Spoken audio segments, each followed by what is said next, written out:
नमस्कार, मैं हूं सेजल और आप देख रहे हैं भारत भूमि न्यूज़ इंडिया। आनंद से बड़ी खबर। दिल्ली में आयोजित एआई समिट में कांग्रेस यूथ और राहुल गांधी द्वारा देश को लेकर दिए गए विवादित और कथित देश विरोधी बयान के खिलाफ आनंद जिला भारतीय जनता पार्टी महिला मोर्चा ने जोरदार विरोध प्रदर्शन किया। टाउन हॉल के सामने लक्ष्य कॉम्प्लेक्स के पास आयोजित धरना प्रदर्शन में जिले भर से बड़ी संख्या में महिलाएं शामिल हुई। महिला मोर्चा ने आरोप लगाया कि राहुल गांधी बार बार देश की छवि को अंतर्राष्ट्रीय मंचों पर नुकसान पहुंचा रहे हैं, जिसे कतई बर्दाश्त नहीं किया जाएगा।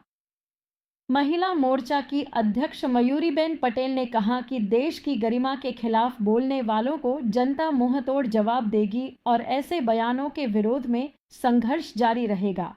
कांग्रेस हाय हाय, राहुल गांधी हाय हाय, राहुल गांधी माफी मांगो, राहुल गांधी माफी मांगो, राहुल गांधी हाय रे कांग्रेस हाय हाय, हाय रे कांग्रेस हाय हाय, हाय रे कांग्रेस हाय हाय, हाय हाय, राहुल गांधी हाय हाय, राहुल गांधी हाय हाय, राहुल गांधी हाय हाय, राहुल गांधी। दिल्ली में જ્યારે વિશ્વની સૌથી મોટી એઆઈ સમિટ બેઠક યોજાઈ હતી ત્યારે કોંગ્રેસના યુવા કોંગ્રેસ અર્ધનગ્ન અવસ્થામાં જે આવીને કાર્ય કર્યું છે તે ભારત માટે વૈશ્વિક ભારત માટે બદનામી છે અને હોબાળો જે કર્યો છે તે સંદર્ભે આજે રાહુલ ગાંધી માફી માગે અને અમે તે માટે આજે ધરણાનો કાર્યક્રમ કરેલો છે।